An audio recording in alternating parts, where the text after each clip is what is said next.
Hey, decision makers. Want to stay in the loop with exclusive content and the opportunity to be on the show?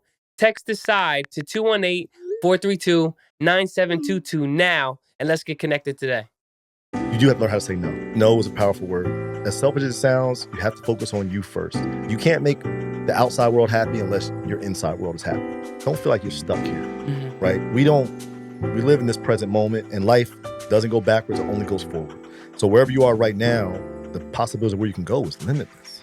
Welcome to the Just a Decision podcast, where we speak to our guests about the decisions they made in life, the good, the bad, their regrets, the decisions they're currently making, and the decisions they're going to make for the future. Subscribe, like, comment on the video, and don't forget to hit that notification bell. And remember, we're available on all streaming platforms.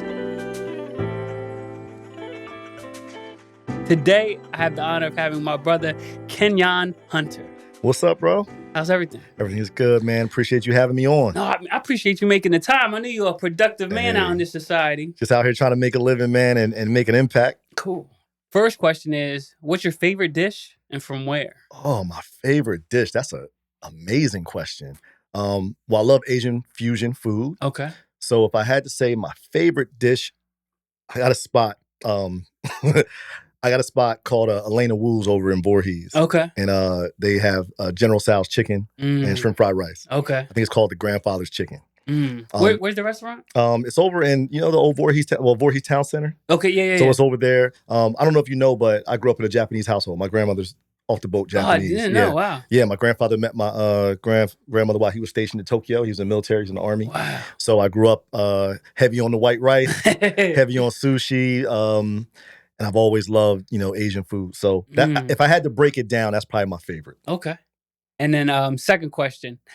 Someone gives you a blank check. Oof. Whatever number you write on it is cashing. Checking's not your savings.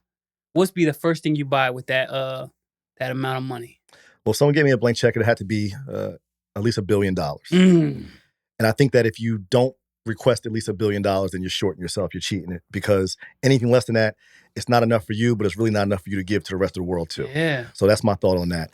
The first thing I would buy with that blank check, to be totally honest, the first thing I would buy is my family dream house. Just because, I believe that when we think about our dream house, it's not the house, but it's the memories and the joy and the experiences we're going to have at the house. So that'd be the very first thing I'll buy. That's cool. Yeah. I like those questions. I'm excited to talk about your grandmama later on in the podcast. Oh, bet, yeah. Yeah. But let's talk about the first memories of life, the first decisions in life. What was little Kenyon like? Oh, man. So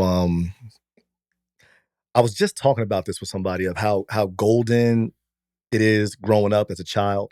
I grew up in Trenton, New Jersey. Okay. So, we're in South Jersey. We're close to Camden, very sister-like cities. And, man, growing up in Trenton was nothing short of amazing for me, right? And I know that's not what people are used to hearing when you say, oh, I grew up in Camden or Newark or Trenton or LA or, Compton. But because when I was growing up, bro, there was no delineation between what I have and what I don't have. I didn't grow up in the social media era either, right? Okay, all we had was, our home, coming outside, and our friends and the environment around us. But there was nothing to compare it to. Like, I didn't know the idea of a big house versus a little house or having this or having that, because when you look around, we all were the same. Yeah, row homes. It was row homes, and, those little hood games we used to play and everything we had, we was all coming from the same thing. There was nobody that was like, monuments. Like, okay, did somebody have nicer things, or somebody's parents might have had a better job, but it wasn't at a magnitude where it made a difference. Yeah. So growing up, man, I was just a, young, playful kid. We hung out in the city, ran around, enjoyed just like the simple things, man. Riding bikes, playing sports in the street. Had to pause sports when the cars were coming, and you pick it right back up. Went to school in the Trenton public school system, had a great time, experience there, met the most influential people in my life. And, those memories of growing up were the things that I just cherish the most, to be honest with you, bro. That's awesome. I like those memories that sometimes just when you get that quiet time, it might be crazy in this world to get that quiet time, but when it's you and yourself, you just be like, those are some good times. It's golden, man. Good friends. Yeah. Family was family. Family was family. I feel like right now everybody's in that, I don't want to say rat race, but it's always something to do. And there's no, like when you were little, there was more time to be like, let me enjoy present time. Before you know, you realize all these things in life, right? When you're little, do you remember that movie, The Outsiders? No. I'm older than based you. on the book. Yeah, The based on book the you book. read in elementary school. Yeah, Yeah, The Outsiders. So the Karate Kid, Ralph Macchio was in it. That movie, I remember Ralph Macchio's character was dying, and he was telling his boys, like, Pony Boy, remember, just stay gold, right? And Stevie Wonder's song is called Stay Gold. And when you listen to the song, it's all about when you're young, you're just golden, right? And he says it in his like closing monologue, what so have you, that, you know, stay gold, man. We're kids. We don't have a care in the world. We don't have bills and social media and pressures. It's just being golden, man. Doing everything that just makes you feel golden, right? So that's kind of how I look at it. And it was great, man. It was really just an amazing time, man. I'm an 80s, I guess I'm an 80s baby. Yeah, I was like, you said you're older than me. I'm like, man, you dressing kind of fly, man. You still got that young guy in you. Yeah, I think we're only as old as we feel. So I still feel pretty young, right? Okay. I just celebrated my 46th birthday a couple weeks ago. Yeah, thank you. And every trip around the sun is a great trip. Yeah. But I still feel great, man. I still feel like I can just keep up and do a lot of the things I was doing when I was, I like to say 27, but maybe 32. Because you know, the way my back work now is a little different. When I wake up in the morning, I got to stretch and things like that. But yeah, man, 80s was a great time, and into the 90s, 2000s, and here we are in the present. Nice. One thing I noticed about you, you have a lot of books you recommend. Were you a reader? Did it start at a young age, or was that later on in life? I always was a big reader. Okay. One of the things for me was I've always been curious. And I was just telling my 12-year-old daughter, because we always talk about school when I'm giving her a ride to school, or I pick her up, and she was saying how she didn't like social studies and history. She thought it was boring. I was like, well, for me, those are like my favorite subjects, because I watch, and I think I told you this, I watch documentaries and I read biographies. That's all I do, right? Like I've told you, I was reading a book this morning I started 2 days ago, and I just can't wait to finish a book. And I've always been like that, just out of curiosity. Like when I was young, I was fascinated with ancient Egypt. I just thought that the technology, the forward thinking, just the innovation way back then, I thought it was the most fascinating thing in the world. And I still to this day am fascinated by it. So when I was young, I would read books from ancient Egypt to Malcolm X to, you know, cultural things. I just wanted to know. So that's why I love reading. And nowadays, I read a lot of books. You know, I'm heavy on the motivation and positive thinking. So most books I read are around how'd you go from here to there, or biographies of some of the most dynamic people in society ever. Or just pure motivation, or just pure history of how we got here, or what influenced this and what influenced that. That's cool. Yeah. Are you still like reading books? Or are you into that Audible? Did you get into that yet? Yeah, you know, funny you say that, because every time I tell somebody that I like to physically read a book, right? Like here, like John C. Maxwell, I got a bunch of his books at home, and I love that he makes these small, quick hitters, right? Something you can apply real fast. Real fast, Whether 100 pages or less. Yeah. Right? And you can knock it through. Like one of my first books when I got into my career was a John C. Maxwell book. It was like the 100 pages of sales or something like that. But I just feel like when I actually read a physical book, it's something about holding a physical book in my hand and reading it and going through those pages that I digest it better. Now, a lot of times what I do is I'll listen to an audiobook when I'm driving and in the car, but a lot of times I listen to podcasts like Just a Decision. I appreciate it. Right? But even if I listen to a book on audio, I still go back and have to read it. Because when we're listening to something on audio, I can't speak for everybody, but for me, there's still so much else going on. Yeah. Right? I'm in the car driving, there's traffic, there's all these things, right? But when I'm reading a book, especially if my kids ain't home, if I'm reading a book, it's just me and those words. And I stop a lot, I highlight a lot. Sometimes I even put some in my phone for some of my daily quotes, my daily dose of vitamin K's that I put on Instagram. But it's just me and the words. Yeah. So I'm really into that. I don't even like reading. I guess I can read on like a Kindle or one of those electronic versions, but there's something about that paper and that book that just resonates with me for some strange reason. I don't know what it is. So it makes it tangible. Makes it tangible. Yeah. And people tend to like tangible things. It's cool. So I know a lot of people that like reading. They're intellectually smart, but when it came to the school system, they're like, dude, I don't care about this. Right. My grades were all right. What were your grades like in elementary, middle school? So I got pretty good grades. Okay. I was a A/B student, occasional C here and there. Nice. I never was somebody who felt pressured or had a real big, like, I got to get all A's. Yeah. My parents weren't like, you know, not in a negative way, but they weren't like scholars, right? They were just blue collar folks. Yeah. My mom was a nurse's aide, and then she ended up really just being a stay at home spouse.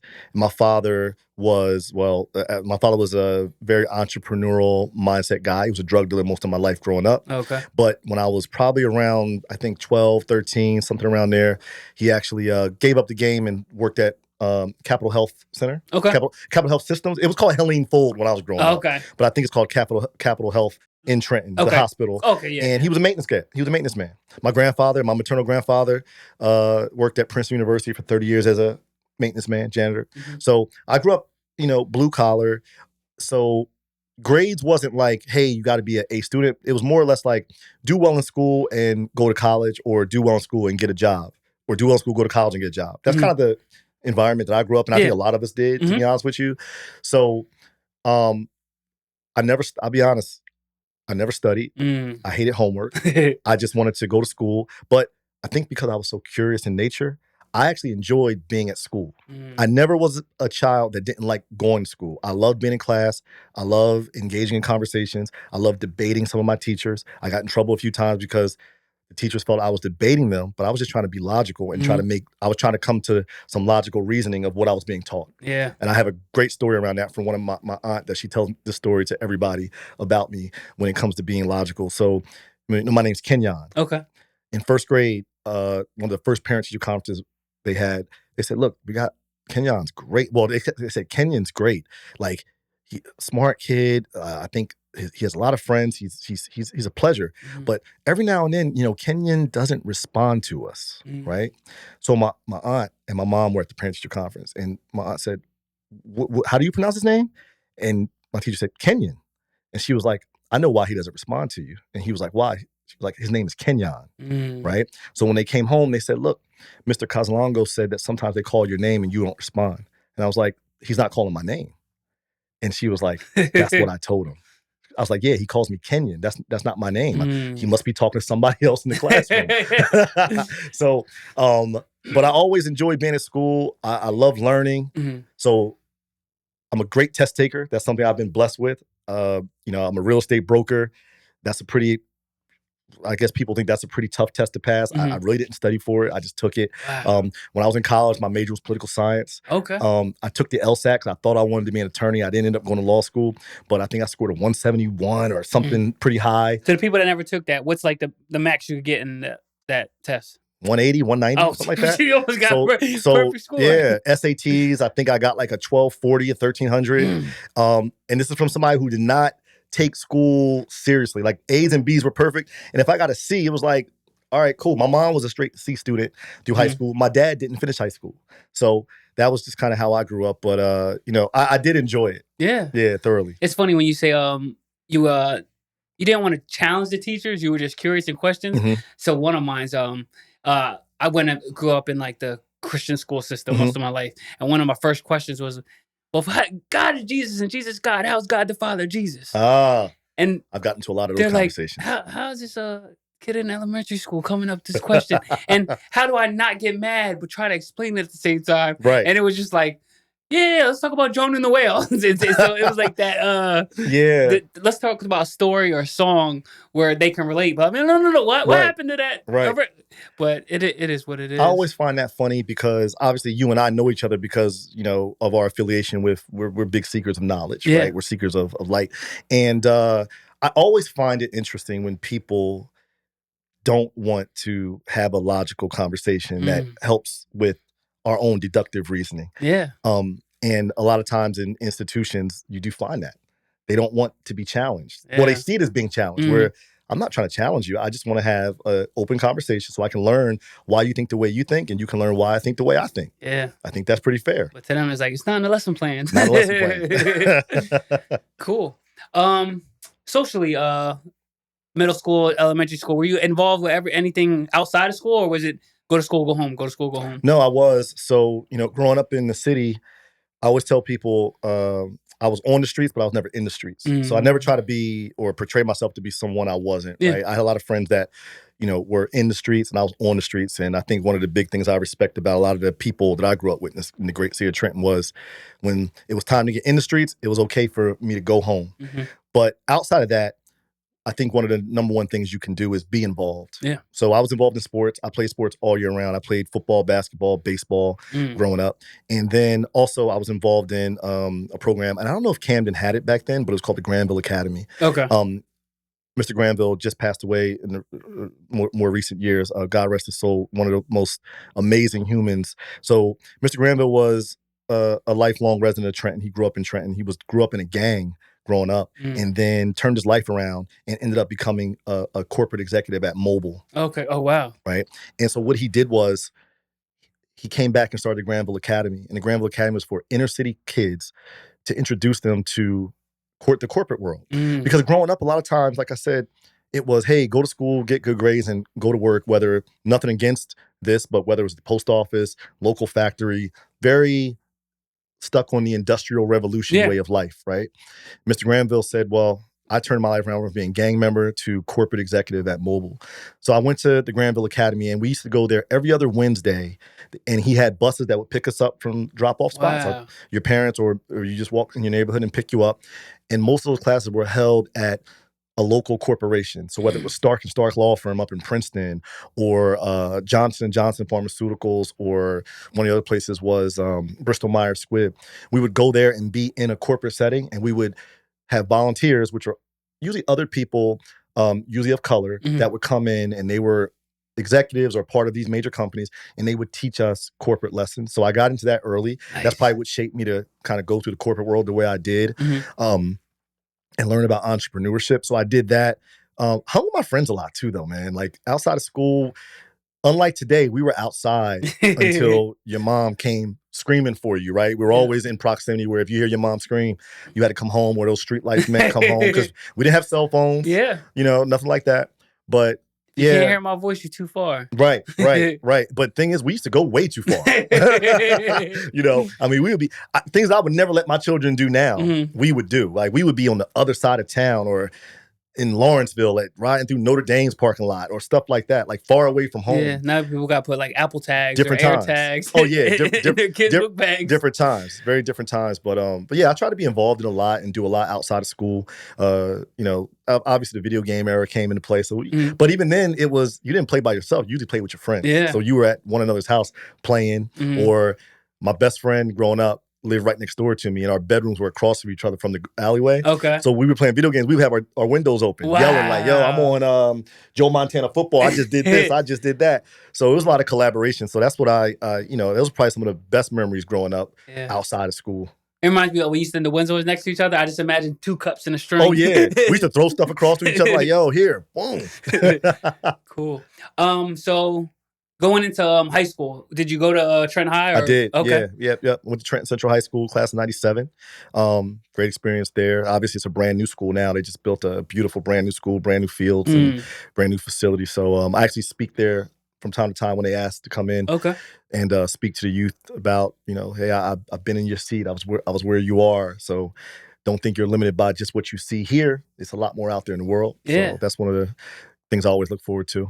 A lot of the conversations that with guests I had is the word identity comes up in high school. Did you find your identity in high school, or did you know who you were in high school? Yeah, I think one of my favorite sayings is, there's only one you, so just be yourself, everybody else is taken. Right? So I think, like, growing up, I always just wanted to be who I was. And I know a lot of people can be influenced by what they see around them. But like I said, I always like the fact that when you dare to be yourself, people accept you more at the end of the day. And your vibe attracts your tribe. So even though I grew up in North Trenton, right off Martin Luther King Boulevard, you know, if there's an MLK, they only put MLKs in typically some of the roughest places in the city. Or Broadway. And just from simply, you know, Broadway. So from simply being myself, that's why it was easy for me to have my own identity of, you know, it's just Kenyon. He's cool. He likes sports, likes video games. He got a Japanese grandmom. You know, people used to tease her when I was young. She used to walk me to school because they used to like make the little eye things and stuff like that. I never flinched. Maybe I fought a couple times over it, but I always embraced it. But just like I said, when my friends would be like, all right, we're about to get in the street, so if you want to be out, be out. And it was never like a thing like, stick around. Yeah. Like, no, that's not my thing, bro. Like, I'm trying to go to college. I want to see the world a little bit, so y'all can respect that. So high school, I think, is a place where you can, I guess, sharpen your identity, because when you're growing up, I guess you're in your box, because if you're from North Trenton, you probably are going to school with other people from North Trenton in your elementary school. I actually was in gifted and talented, so I ended up going to elementary school in East Trenton. Okay. And then middle school in South Trenton at Junior 4, which is Grace A. Dunn Middle. Because I didn't know there was like parts of, like, I thought Trenton was Trenton. Nah, Trenton is north, south, east, west. Okay. Right? And every part has its, I'm a north side dude, so of course I love and ride for the north side. Okay. West Trenton is home of like Hiltonia, and South Trenton is known to be heavily populated with Hispanics. Okay. And people always think I'm Hispanic. I'm probably sure you get the same thing. People don't know what I am. People talk to me all the time like in Spanish. I'm like, no hablas español, un poquito. Yeah. But and then East Trenton was always known to be a rough side of town as well. Okay. Trenton is Trenton. Yeah. So high school was like finally like, oh man, we're all just getting together. And when I was at Trenton High, we had 5,000 students. Wow. In one, because remember, the city of Trenton only has one high school. Okay. So if you from the inner city limits of Trenton, you all end up going to Trenton Central High School, unless you go to private school, right? Maybe you go to Catholic school like Notre Dame or Trenton Catholic. Some of my close friends went to Lawrence Prep, because we all play sports. So Lawrence Prep, the Hun School, Princeton Day, and things like that. But other than that, everybody's going to Trenton High. So I think you do kind of hone your identity, or decide like, okay, well, who am I? I think we all go through that. Yeah. Because I think we all go through stages of imposter syndrome. Like, am I really this cool? Or am I really this smart? Or, do I want to do this? Do I want to do that? So I think in high school, yeah, we do have a time where we're trying to find ourselves and feel ourselves. But high school was definitely a place that shapes you. I can say that. Yeah. Is there any like teachers that you connected with that I guess shaped the decisions you wanted to make in life? High school, yeah. I had a couple different teachers that really, I would say, were pivotal in my development. Okay. And like steered me in the right way. I will say a lot of them were my football coaches. Football and basketball were probably some of the most memorable times where I felt guided and coached. Because when I was at Trenton High, I felt like, and even Little Tornadoes, which is the youth program that I played in growing up, a lot of those, and in North Trenton Little League baseball, a lot of the coaches I had were probably some of the most influential people, because they're involved with you. Not only, hey, you got to be doing well in school, or at least doing your thing in school to play sports, but they were in charge of you as like almost parents once you stepped on that field or once you went into that locker room. Yeah. So they were very influential to me, because those are the people that I still talk to today, right? Those coaches, they're looking at my son now, sending me messages on Facebook and Instagram like, man, your son, wow, right? He got it, right? And those were the people that believed in me past just whether or not my grades were good or not, right? Yeah. It's like, I believe in you, right? And they've been working with young men like myself or young women that are playing athletics. That's what they do, and that's what they were charged to do in life. So I have a lot of coaches, I would say, served as far as how I, shaped myself as an adult and going forward. But yeah, I had some influential teachers too that, they guided us, and you can always tell that teacher that was just there waiting to retire versus a teacher that was like, look, I really take interest in the students, and I really want to see them succeed. Yeah. What I liked about sports is they could push you a little bit more than your parents, because there's not that much attachment. Right. So it's like one time my dad, he was a drill sergeant most of my life. Okay. And I was like, Dad, I want to know what it feels like. He's like, nah, I'm your dad. You don't know what it feels like. I'm like, nah, I want to, what is it like? How do you treat the guys? And this. And one day, he's like, flip the switch, not even realize it. Get out the bed, go outside, push ups, sit ups. And I'm like, I was doing it at the same time, like, wait, can I ask you to stop? But would you ask your coach, right? Hey, coach, can you stop? It's like, I'm not your mom, I'm not your dad. Right. So it was just it was one of the first times in my life I was like, what do I do? I go through that with my son. So I've coached my son. He's 7.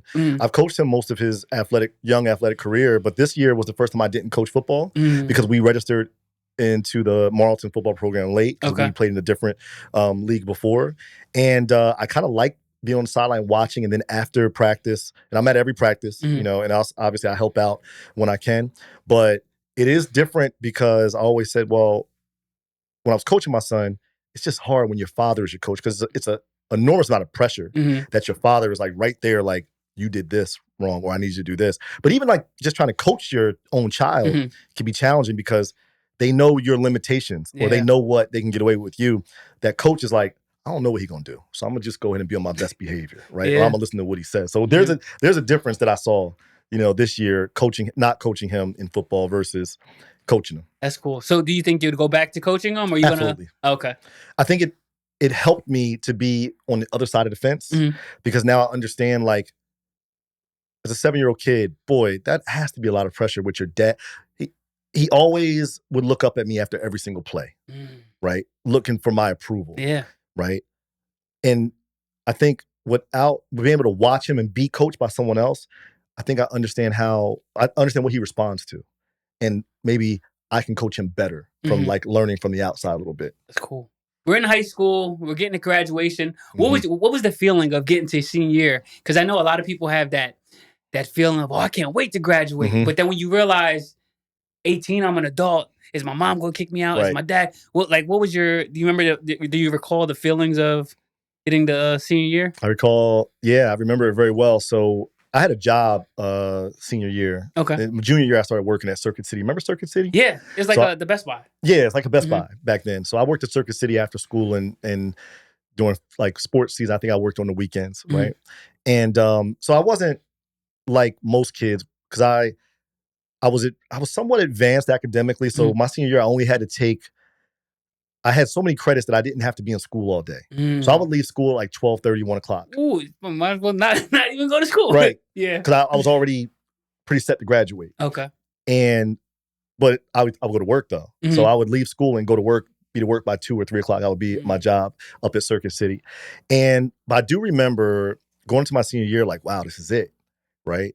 This is it. High school is almost over. And I do feel like life is slow up until that point. And then after high school, life has been a blur. Yeah. A bit of a blur, especially when you have children. It even goes by faster because then you see them grow up. And you're like, I can't how speak is on that. she 12? Right. It's crazy, man. You'll see. It's like, how is she 12? How is he 7? Then my 3-year-old, like, she was just a baby.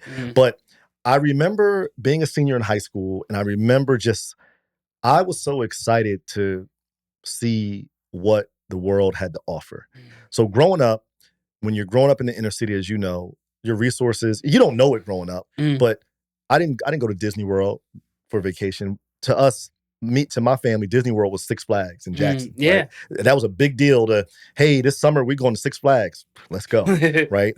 So I think my first 18 years of life, I only left New Jersey a few times, right? Maybe Granville took us to a couple different things. We used to have like a convention and I went on like college tours, but that wasn't until I was 18 years old. And visiting my family in the South, because my family's from Georgia, so Atlanta area, and I had some family in South Carolina too.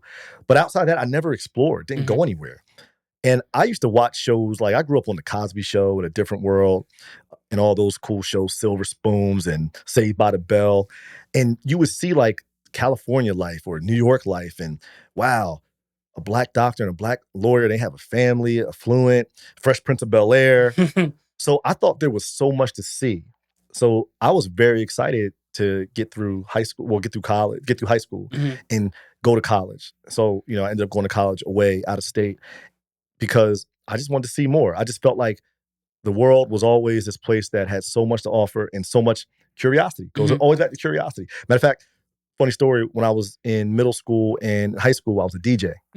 I had turntables in my basement. Wow. I used to make mixtapes for my boys, and my DJ name was Quest Curiosity. DJ Quest Curiosity. So, and people can go validate that with any of my boys that grew up with me. DJ Quest Curiosity, because I was just curious, man. I wanted to see what this living thing was, right? So, yeah, man, I was excited. Cool. Backtrack a little bit. Did any of your parents or did anybody in your family go to college before you made that decision to go to college? So, somebody that was influential for college was my maternal side of the family. My mom had 4 siblings. Okay. And my youngest aunt, my Aunt Alice, she's the youngest. She was only 10 years older than me, I believe. And she was a little different from my mother and the other siblings. She went to private school. Okay. So she went to Stewart Country Day in Princeton, and then she went to NYU. So when I was 8, 9, 10 years old, my aunt is going to NYU. Me and my cousin, he's about 2 years older than me. We're really close. We grew up like brothers. Our mothers are sisters, and we were both only children for the long time. I have a sister that's 10 years younger than me. Okay. But for most of our lives, we were only children. And it was like me and him were like brothers. To this day, we're still very close. Yeah. I have a cousin, we're like 18, 20 days apart. Yeah. So we like, this is my cousin, but it's like, it's like my brother. And that's how we are. So him and I used to go to downtown Trenton, get on the train. Our parents would put us on the train, and my aunt would meet us at Penn Station, New York. Okay. And we would spend weekends in New York with her. Wow. At NYU. And remember, I grew up watching the Cosby Show and all that. And, what was his kid's name? Heathcliff Huxtable. I forgot the son's name. Malcolm Jamal Warner's character, right? Theo. Okay, I was about to say Theo would always be, he went to NYU. Okay. And I would see that. And then A Different World came out, the whole college scene, right? HBCU and all that. And that was my first exposure to, wow, this is like, and then she lived in the Village in New York. So if you're familiar with New York, she lived in the Village, which was like, in the 80s, the Village was like, it was pretty crazy, especially for an 8, 9, 10-year-old kid seeing this, like, wow, this is dope. Like, I used to go in like little coffee shops with her, and Madonna would walk in, right? Like crazy stuff in the Village in New York. And then she would always take us sightseeing and all that kind of stuff. So I got exposed to that pretty early. So the first person, and she didn't end up finishing NYU. So the first person to go to college in what I would say my core family was my cousin, the one who we grew up as like brothers, right? My cousin Jamil. So he went to college at Greensboro College in North Carolina. Okay. And I didn't have no intention. I didn't know much about North Carolina. I knew I wanted to go away for school. One day, me and one of my other best friends growing up, Jerron, Jamil was like, yo, y'all got spring break coming up? I was like, yeah. He was like, yo, y'all should come to Greensboro for spring break. UNC Greensboro? I went to, so I ended up going to UNC Greensboro. Oh, okay. Greensboro College is a small school right in like the backyard of UNC Greensboro, because he played baseball. Okay. So he went down there to play baseball, and he had a roommate, Count, another one of my close friends to this day. And Count is from Spanish Harlem. He's from New York. Okay. So me and my boy Jay, we go down there. We fly right out of Mercer County Airport. It's called the Beeline back then, before Frontier and Spirit was out. That's the Trenton and like the airport in Trenton? Yeah. I just went there 2 years ago. I didn't know it was there. I was thinking a little small airport. Quick trip to Miami. Probably $80 to get back and forth. Best TSA experience I ever. Oh man, there is no TSA experience. It's like I'm like, wait, we're already in the airport? Yeah, it's like you go and you're there, like, I just walk up on the airplane. Yep, just walk up on the airplane. Parking lot's right there. Perfect. Don't lose your ticket. It used to be free parking. What? For a while, yeah. Wow. But everything, capitalism at its best, and that's the world we live in. Hopefully people don't start going there and then it's kind of my low spot. That in Atlantic City Airport. Oh, I've never flown out of Atlantic City. Yeah, I think Spirit flies out of Atlantic City Airport. Low key, listen, they got the deals. So he's like, yo, come down. So we booked a flight at Mercer County Airport. Probably round trip was $50 back then. We went to Greensboro College and spent spring break with my cousin Jamil and our guy Count. And they were freshmen or sophomore. They were freshmen, right? Or sophomores, but whatever. Went down there, and it was like, this is what I used to see on TV. We get to their campus, people on the lawn studying, playing volleyball, pickup basketball, sororities and fraternities running around. This was like, wow. Then he was like, yo, let's go over to UNCG campus. We got a couple friends over there. We go to UNCG's campus. Now, Greensboro College is a small school. Okay. UNCG is a big school. Yeah. We get there, and I'm really like, this is like a sitcom to me. Yeah. Right? I literally went home and applied to UNC Greensboro. Wow. And ended up going to UNC Greensboro. That's where I spent my first 2 years of college. Nice. Cool. So the decision of college, was it the experience that you wanted to go? Was it to further your education? Or was it like a mixture of leaving home? Yeah, I think it was a mixture of all those things. Mm-hmm. So one, I wanted to go because of what I saw. Yeah. Right? So like I go back to watching Different World and watching The Cosby Show, watching all these shows about college, right? And I thought it was a place where socially you would just expand your mind. Mm-hmm. Academically, it was one of those things where going to college was a big deal in my family and where I come from. Because not a lot of people ended up going to college. Mm-hmm. And it was a really big deal. So it was like, hey, to make us proud, or this would make us really proud if you actually go to college, right? And remember, I'm an intellectual anyway, right? Not necessarily a book smart, nerd guy, but I was curious. So to me, college was like, wow, I can take classes. I can choose what I want to take. I can take classes about astronomy. I can take classes about ancient Egypt. And I'm going to be around all these other people from all over the world that I can find out, well, where'd you grow up? Oh, you're from California. What was that like? Because I see palm trees on TV. It looks magical watching people surf and going to school next to a beach. That's pretty cool. Or somebody from the South where it's like you grew up in the South or Texas, or hey, I'm from Ghana or I'm from Tokyo. Yeah. I thought that was fascinating. So for me, college was a social experience, as well as I was taught that would help me get a job. Yeah. Go to school, get good grades, and get a good job. And I didn't know what I wanted to really be yet. So, I think we all switch up, right? Mm-hmm. I remember I wanted to be an attorney. I wanted to be an FBI agent. I wanted to be a police officer when I was 7 years old. Wanted to be a professional football player at some point.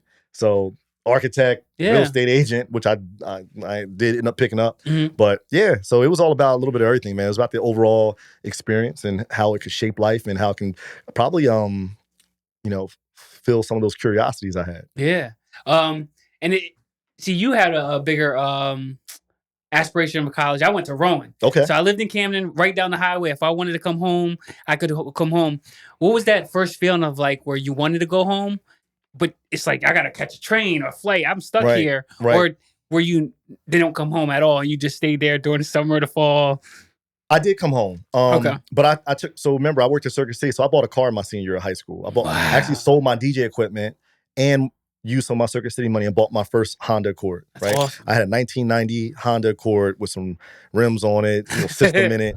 And me and my cousin, my older cousin, he had a gold one, I had a burgundy one. Wow. Right? So we was riding around Trenton. We thought we was those dudes, right? Like, and we wasn't dope boys. So we was like, yo, we got these and we're not even dope boys. Now, dope boys had, BMWs and Maximas and all that kind of stuff. And we had these older joints, but we thought we was doing something. So I took my car to college, which was the thing, because when I got to college on campus, that was like a big deal. Like, bro got a car? Oh, yeah. Like, we can get around. Campus hop. Yep. So I'm 8 hours away minimum, right? The way I drive, I was 8 hours away. Allegedly, right? In Greensboro, North Carolina. The first year, I think I did go home a lot of, like, we had fall break, Christmas break, spring break. I would go home.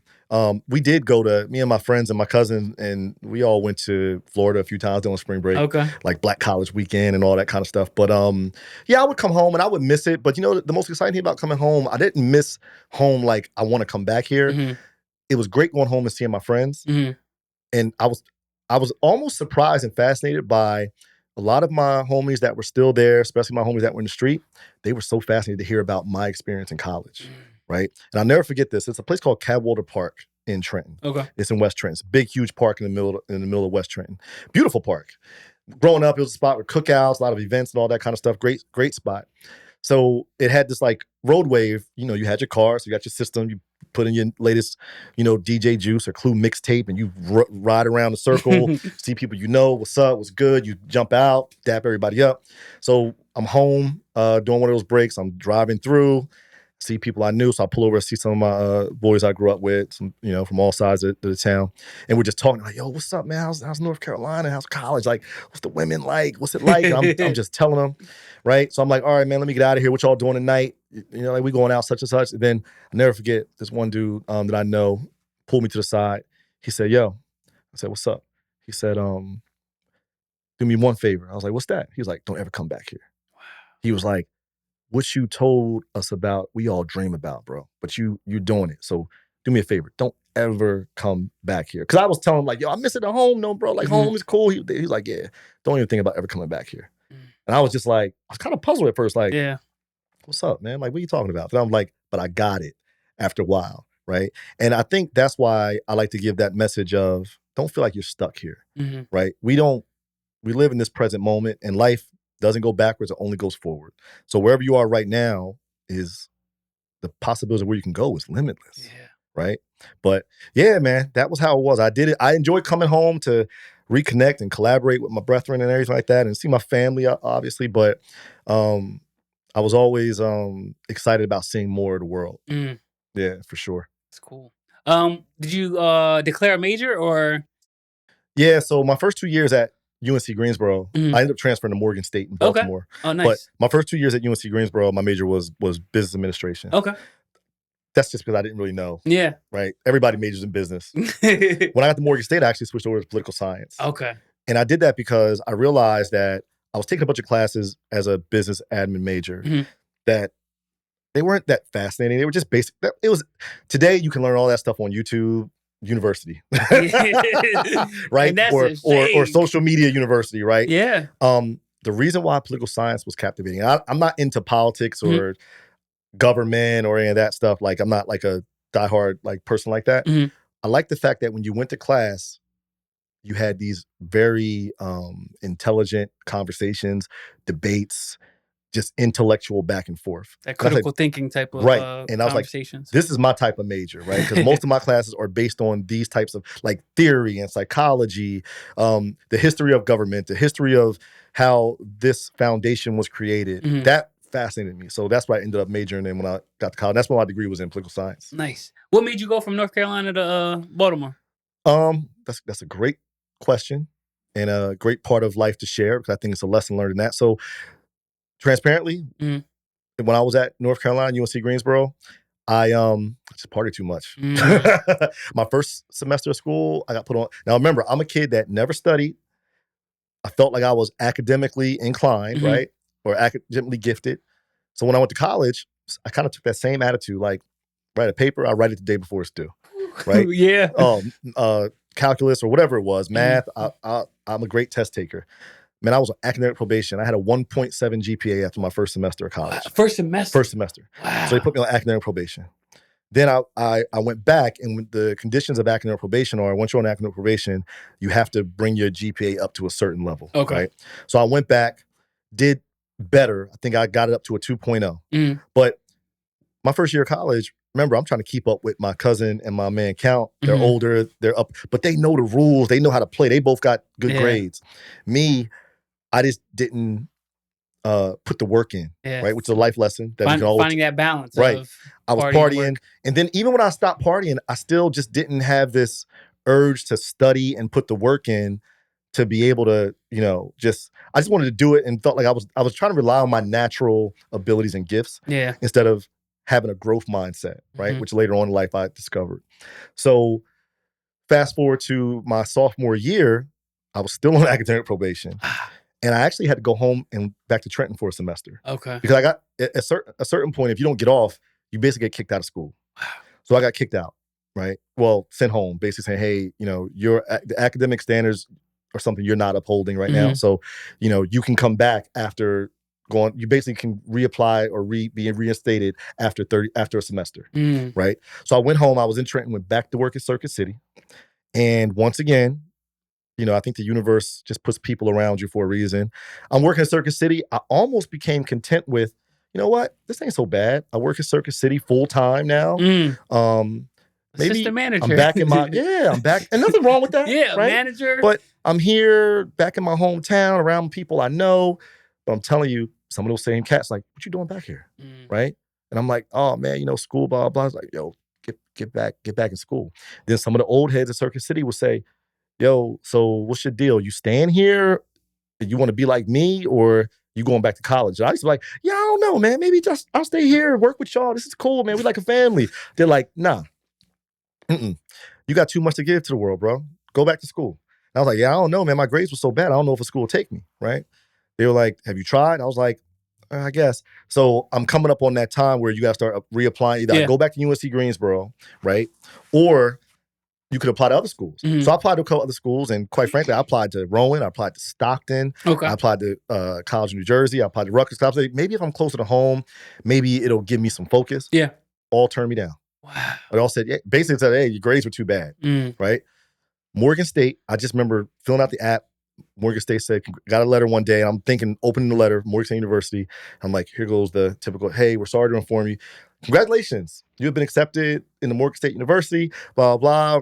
You're now Morgan State Bear. We look forward to welcoming you, blah, blah, blah. Baltimore, Maryland, Charm City. I'm like, oh, this is cool. One caveat. Most of your credits that you took at your previous university will not transfer because your grades were terrible. So basically, I'm a 19-year-old, almost like a 19-year-old freshman. Okay. Right? So my deal when I went to Morgan State, I remember I had to go, my first semester at Morgan State, I stayed in the freshman dorms. Now remember, I'm already a sophomore basically. The freshman dorms, O'Connell Hall, which is like jail. Cinder block walls.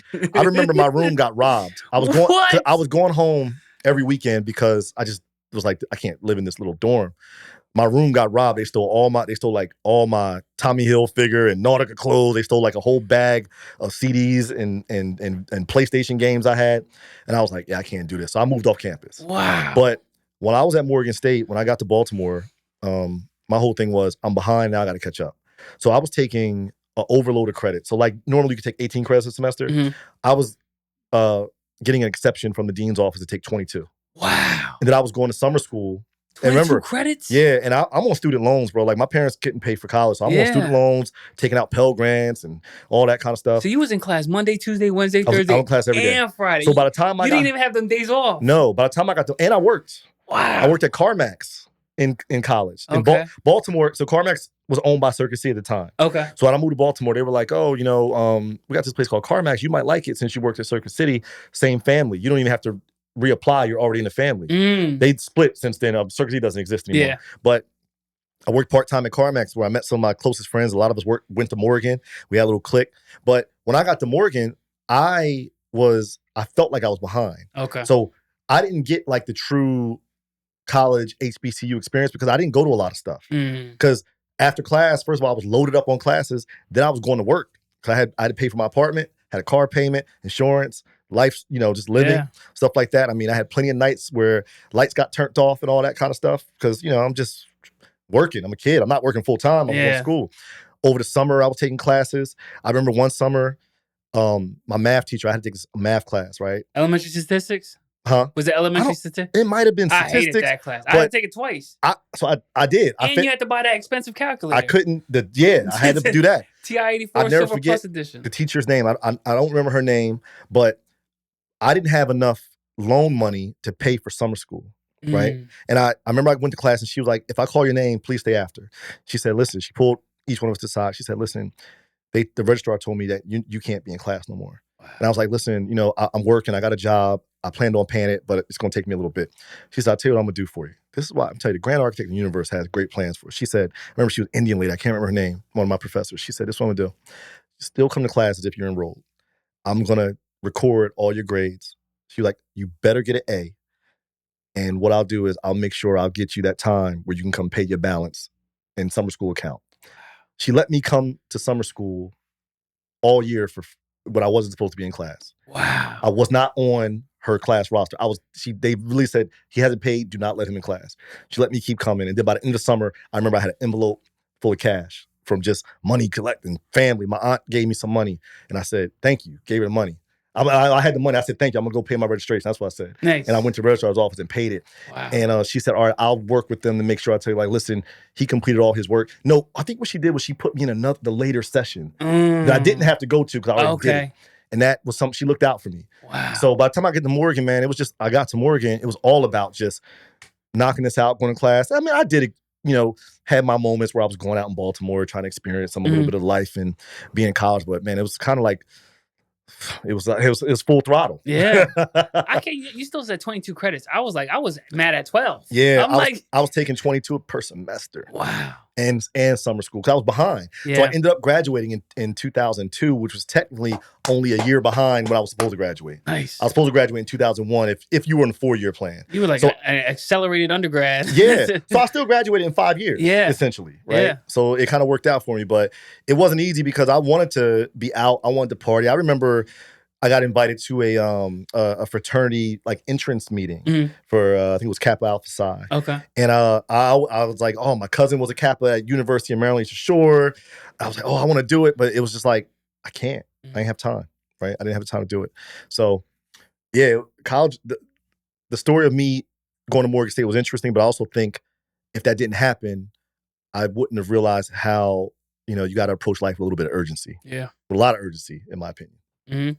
One thing is, I wish I took more advantage of the college experience. Yeah, because I was so into so much where there was no focus. Yeah, I'll go to class. Y'all go to this party. Right. Spring break, I'm going to Miami. But then you realize, I'm partying too much, but I can't keep up with the grades. Yeah. And then you get sidetracked, and a lot of people just give up and just drop out. And like, I'd rather just go home and get that regular job where everything's at a slow pace. And go to community college where the pressure is less. Things like that. Yeah, for sure. College, I wish I could go back. Yeah, I would do it over again if I could. I think there were some things that I would want to learn more. Yeah. Because I feel like I didn't have much guidance. Like at UNC Greensboro, nobody told me like what class I should take. I was just like, oh, let me take. I was picking like 400 level classes as a freshman. I wasn't supposed to do that. At Morgan State, it was more or less like, let's help you and shape this. This is what you should be taking. Mm-hmm. And then you gradually move up to those more advanced classes. And I will say the professors at Morgan State were also very, very like looking to prepare you for the real world. Like I had professors that were ex-FBI agents or attorneys, and they were just very like I had a Professor Camara was one of my favorites.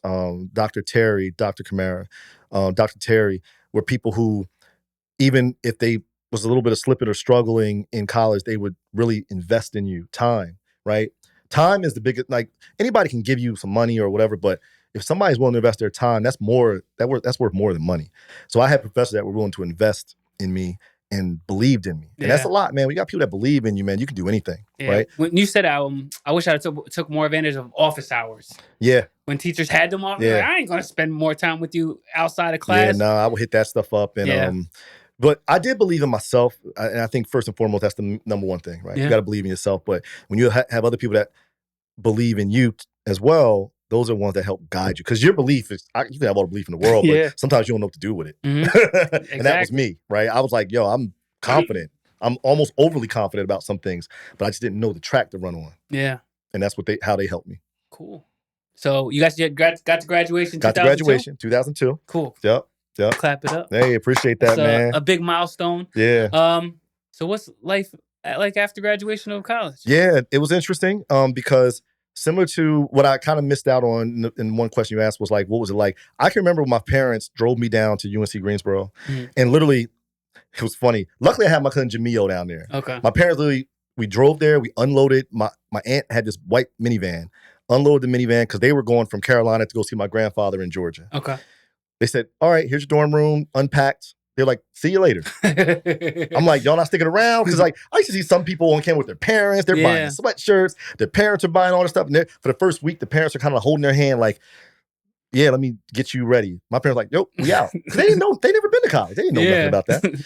So kind of the same thing. When I graduated, I kind of been on my own, I would say. Not on my own. I had my Aunt Lainey was like my second mom, and her mother, also Japanese, was like my other grandmother, right? And I had a pretty good support system. My uncles and aunts and my mother and my father. Me and my father are tight.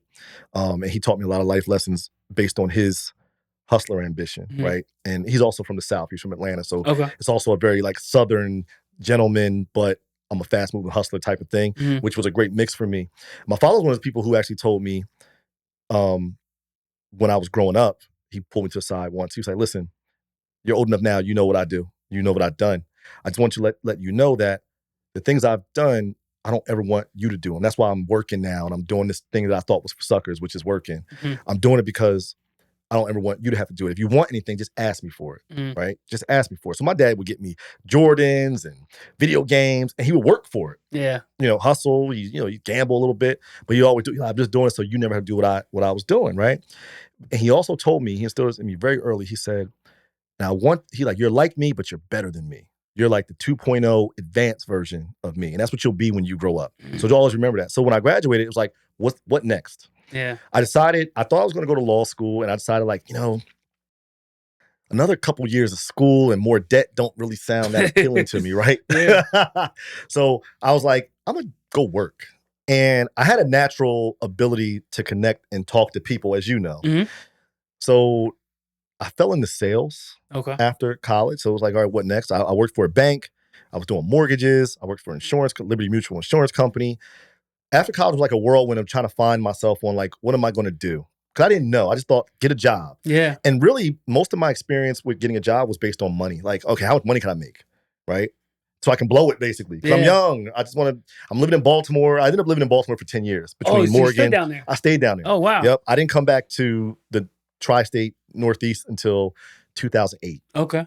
So Baltimore was home for me for a while, man. It was cool. I definitely enjoyed, time down there. But Yeah, man. The first few years was just trying to find myself and try to figure out what I liked, and everything was, every job to me, honestly, it was just a job. It was just a way to make money. Yeah, I forget who says it, but they say when you're out of college, get a new job every 2 years.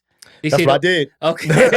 They say not purposely. Don't get contempt, because if you don't know what you're going to do, like you said, when you had that thought of Circuit City, should I just stay here? Right. And a lot of people stay there, and the next thing you know, they're at a company for 30 years, but they hated it.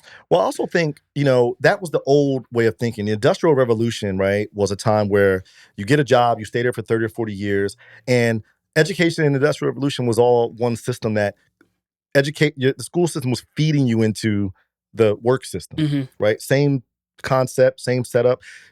Honestly, when you think about it, school, work, and jail have a lot of the same concepts, right? Get in line, bells ring, you got recess, lunch break. I mean, look, it's all the same concept. It's a system. And that is the old way of thinking. And I don't think I've ever, it just never appealed to me, that industrial way of thinking. And the Industrial Revolution has been over probably since the late 90s, 2000s, because we moved into the technology revolution, right? The age of data. And now we're in the AI revolution where you have to learn how to do new things. So now, you and I, if you wanted to sell candles, right? Just Decision candles, back in the day, you had to go buy a factory and hire workers. Now, all you need is a cell phone and a Shopify account. Yeah. And you don't even have to create the product yourself. Nope. You can find people that are going to slap your label on it, ship out 1,000 a month for you, and all you're doing is on your phone. Boom, boom, boom, boom, boom. Make little commercials here and there. We're in a different way of life, Some man. selfie videos. It's pretty cool where we're at right now, and it's exciting of what's to come. Yeah, it's so cool, and it's so like it looks easy. And you see so many people do it, but then when you try to do it, you're like, yo, this is kind of difficult. Oh, yeah. So it's like, I want to get into that realm of being an entrepreneur, creating my own companies. But then you realize this month I made that amount of money.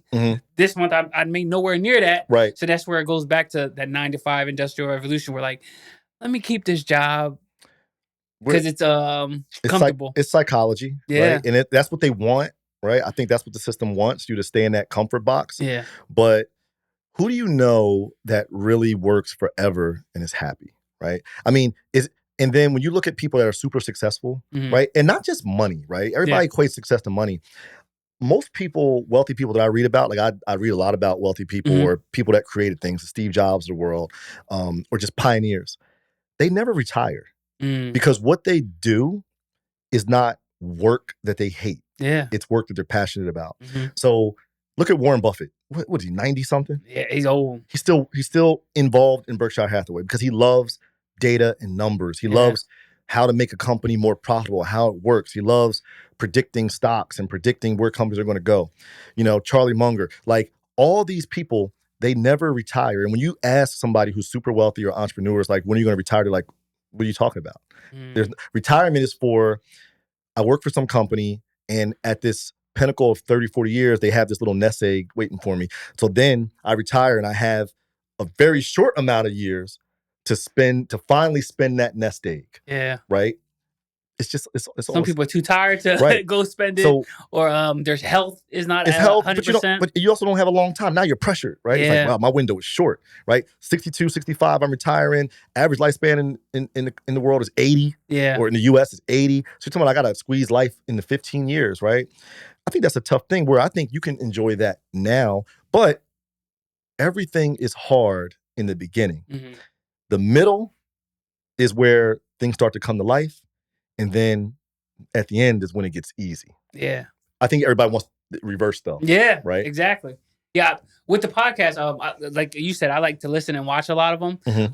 One thing I work on is who said the quotes. Quotes like resonate in my head, but I'm like, I wish I could give person to the credit. But when you talked about work, is the quote is, when you do what you love, you'll never work a day in your life. You'll never work a day in your life. And I was like, but I was like, I wonder who said that. But yeah, that's a good one. I have it on a coffee mug actually. Okay. Cool. So you go through all these jobs, Circuit City, CarMax, stayed in Baltimore for a couple years. What happened after Baltimore? Because you made it back to Jersey? So another I guess, pivotal part of life. So me and some buddies, when we were living in Baltimore, we were flipping houses, right? Oh, nice. One of my buddies, that was his family business. They were contractors. We started flipping houses. But then 2008 happened. Okay. The crash, everything. So we're flipping houses and running around doing all this real estate stuff, moving around young in our 20s. And we're just blowing the money too, right? I'm going out every night of the week. I had an Audi A8. I had every car. I had cars. I would go trade a car in after having it for 6 months. And the dealership like, hey, man, you just bought this car. You're going to be underwater. Pull out 10 grand. Like, yo, here, take it. Let's just give me the car, right? And this was pre-2008. Yeah, but when you the money you had to invest, was saving coming from a lot of my jobs. Okay. And then once you start investing, you're taking money out from the investments and stuff like that. But I wasn't like always rolling it into more investments or putting it into, stocks or mutual funds and stuff like that. I was just spending it. I was young, right? So 2008 happened, and that's what actually brought me back to the Northeast. So when everything went to crap, I kind of went bankrupt. Okay. So I bought my first house in Baltimore down near the Inner Harbor. Dope bachelor pad, everything you could think of, rooftop deck, stainless steel, wood, all that good stuff. And I lived there by myself, right? Me and my dog. And I lived near a park. I could walk in Baltimore in my little neighborhood of Canton. It was really cool. And I had to sell it because I was pretty much going bankrupt. And I ended up moving to Delaware for 2 years, right? Because I went to a job fair and I got a job at AT&T, right? Okay. Selling AT&T small business, selling BlackBerries to small businesses. So I met B2B, like that B2B? Okay. B2B, right? So I met the sales manager and he's like, man, you got a hell of a personality. And I was just like, thanks, man. He's like, you think you can sell these things to businesses? I was like, sure. And I actually had a BlackBerry on me. I was like, yeah, I use a BlackBerry. He was like, would you move to Delaware? And I was like, never thought about living in Delaware. I always thought Delaware was a little boring. But I was like, you know what? I ain't got nothing to lose. I ain't, got to pop the piss in right now. Yeah, I'm moving to Delaware. So I ended up finding, blessings just line up for you. I always say that life is happening for you, not to you. So I was looking so my credit was messed up because I just was pretty much going bankrupt. So there was some things I had to let go. So it was very hard to get an apartment. So I saw an ad on like Craigslist or something. It was like loft apartment, Brandywine, right on the Brandywine River, on the Christiana River in downtown Wilmington, which was my territory. So I remember I hit the guy up. He's like, yo, I'll meet you at the spot. So I came there and I was like, look, man, I don't have great credit right now. I was like, I'm a lifelong, all my professional life, I've been a pretty good steward of, my finances, but, things happen. I like, and I got a pit bull, man. I know a lot of apartments, they don't want no pit bull. I was like, but he's in the car, So I went and got him. He was my dog, it's my old dog. He was cool, just fun-loving dog. So he was like, man, your dog, he's a sweet dog, man. He's like, man, it's something about you that, I trust you, man. I'm gonna give you a shot, right? You sign a lease. And I was like, all right. I was like, yo, by the way, your security deposit, man, I only got this. I only got the whole thing. He was like, I'll work with you. Give me half. And then, you said you got a new job, right? I said, yeah, I got a new job working at AT&T, one of the world's biggest companies. And I was like, I can guarantee you, man, I'm going to be number one. When I start, I'm going to be number one. Like, I'm going to blow everybody out the water. He was like, man, I don't know why I believe you. He was like, just make sure. He's a manager at Hooters. I never forgot. Okay. He worked at a bank, but he also was the manager at Hooters. So he was a hustler. My man, real good dude. And I remember he was like, just make sure between the 1st and the 5th, come down to my Hooters in Delaware and just bring me the rent, and we good. Nice. So I did that, got my apartment, so got back on my feet, essentially, working in Delaware, and I ended up working my way up, right? So AT&T, I was in small business, and I ended up going to medium-sized businesses, crushed the state of Delaware, like #1 rep in the area. So then I started working in Mount Laurel, and then I had an opportunity to go to New York. They were like, hey, we want you to come work at our premier client group, which was dealing with like Fortune 1,000 companies. Wow. So selling iPhones and BlackBerries into those companies. So I ended up moving to New York, Hoboken, and I lived in Lower Manhattan for a little bit. And sales just became I was like, man, I'm really good at this sales thing. I think I'm really good at the sales thing. I can really do it. So I'm running around the city of New York, living the New York life then. And that was pretty cool. Right? Fast paced. But I always remember my aunt went to NYU. I always wanted to get on that New York platform. I was like, if you can do it in New York, you can do it anywhere. And the energy in New York is like no other place I've ever been. And at this point in my life, I've been, afforded the opportunity to travel around a little bit and see all these most major cities in the U.S. I've been to, and been abroad a few times. There's no energy like New York City. And I was able to go there and crush it. And then that opened up more opportunities. So I ended up working at Verizon, ended up working at companies like Microsoft and IBM. And in the past few years, I spent, a lot of time in startups and got into real estate on the agent side here in South Jersey and the greater Philadelphia area, Mercer County, stuff like that. So yeah, man, it was a whirlwind, but all lessons learned. Nice. So what do you do now? So now I'm still in that tech world. So I still, do a lot of consulting in the tech world, tech sales side of things. AI is the big thing now. So that's kind of what I've been concentrating on. So the past few years, I worked at a couple different startups. Okay. Because I'm a builder. I like to build things. I'm also a creative. So been working on that. Real estate, I did it for the past few years, but I still do it, but it's more passive with real estate. I help a lot of other real estate agents become better agents and hone their skills. So that's kind of the light I took there. But what I do now, if you had to say, Kenyon, what do you do or what are you now? I'm honing in on the fact that I just believe that I was brought here to be a creator, right? So about a year and a half ago, my wife and I created something called Morning Dew. It's an all-natural breath spray. Okay. Because I've always wanted to create things. I've tried to create different businesses and companies over the past, 20 years of my adult life. And, some were good ideas, some I didn't follow through with, some failed. And this was the first thing I said, well, I'm big on oral health, digestive health, and overall wellness. My wife is a nurse, so she's always been naturally big on like wellness and things like that. I'm also big on fresh breath. I hate talking to people that have bad breath, right? I think that if somebody said, well, what is Morning Dew and what's your purpose? My purpose is want to help people be healthier, help people be more confident, and help people be more delightful. So help people live healthier, more confident, and more delightful lives and just be that way. So we created it from scratch. And what I realized is I just love creating stuff. I love creating things. And this was the first physical product I ever created. Most of my ideas have always been like software or real estate company ideas or real estate platform ideas or business ideas or tech consulting stuff.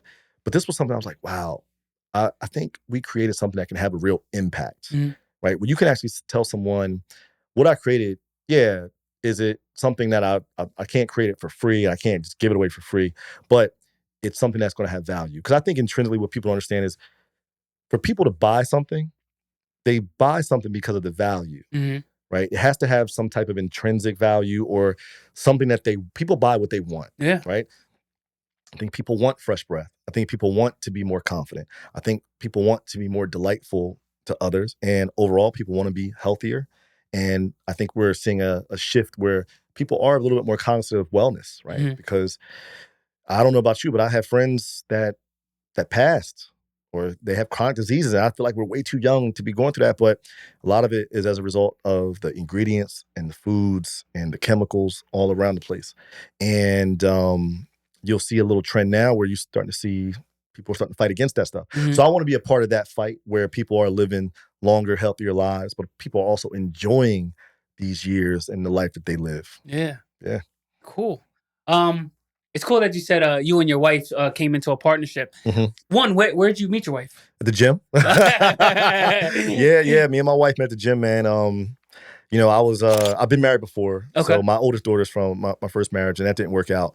So, and we have, my oldest daughter's great and, great co-parenting relationship. So I was I was out there single for a minute, probably, a good minute, a couple years of the single life I was living in South Jersey. Okay. And I saw my wife at the gym a few times. This is back when we used to go to LA Fitness in Cherry Hill. Okay. Near Cherry Hill Mall. Yeah. I think it's changed the name. Esporta? Esporta. But it might have closed. Or is it still open? Yeah. We left there and ended up going to Lifetime. Okay. We stepped it up a little bit. But a lot of bit. You said stepped it up a lot of bit. Yeah. But we met there and I remember I saw her a few times and I remember walking up to my wife and I was just like, listen, I've seen you in here a few times. You seem a little younger than me, but if you want to hang out and have some fun, maybe we should hang out. She was just like, totally caught her off guard. She was on that machine that like extracted like this too. The most awkward machine in the all machines, I walk up to her like, but it was just my day. Yeah. I just felt like it was my day. So I was like, I'm gonna walk up to this girl. And that was all she wrote. Literally, we talked all day that day. I ran into her 2 more times that day, ironically. Wow. She ended up living across the park from me. So I was driving around the park and I saw her, beeped at her. She was like, oh. Then I remember me, my mom, and my aunt were going to a lunch or something and go pick up my daughter. And I rode by her again, walking her dog. And she's just like, wow. And then I think we went on our first date that was a Friday. We went on our first date that following Monday. Mm-hmm. Seen her every single day of my life ever since. Nice. That was back in 2016. Cool. Yeah. So, and it's pretty cool to work on something with your wife because, you know, the old me would have been like, I don't want to do nothing with my wife. Like, I like my time and this, but yeah, you know, coming together and doing something, and then you know, we have kids together. Mm-hmm. You know, we have 3 kids together, but 2 are you know, both of ours, right? Yeah. But we have 3 total in you know, our family. But when you have a family, our family of 5, and we got 2 dogs too. But with our family, it's we're close. Yeah. And to do something with her, and both of us want more, and we want to give more to the world through impact, right? And this was something that we were both passionate about. So it's really cool to do this, and we're excited about the future of it. I love that. Yeah.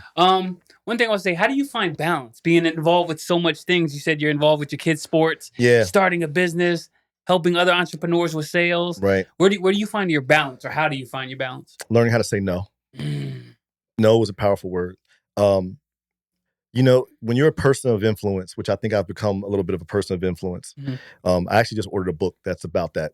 The same book I'm reading, Entrepreneur Revolution, Daniel Prusy wrote a book called, I think it's Person of Influence, something like that. You do have to learn how to say no. And I try to focus on things that I want to do, right? Because as selfish as it sounds, you have to focus on you first. You can't make the outside world happy unless your inside world is happy. And my inside world has to be happy. And I'm happy doing the things that I want to focus on. I've figured out, like, instead of chasing the corporate grind or chasing, like, I just delivered a short talk about like new real estate agents. Like, hey, if you want to be a real estate agent just because what you see other people doing or the money, then this is not for you, right? But if you want to impact people, help those first-time home buyers, get a house, make a family happy, and then the money is a result of it, then this is for you, right? Yeah. Because it's hard. The making the calls and doing all these different things, it's not easy. Yeah. You've learned that. I figured out that I am in my best element when I'm creating something, and I'm creating something I'm passionate about. So that's how I find that balance. It's my family is number one for me, right? And the, you know, Grand Architect of Universe gave me this ability to be able to, you know, be with my family and also be able to find that balance of helping others and impacting others.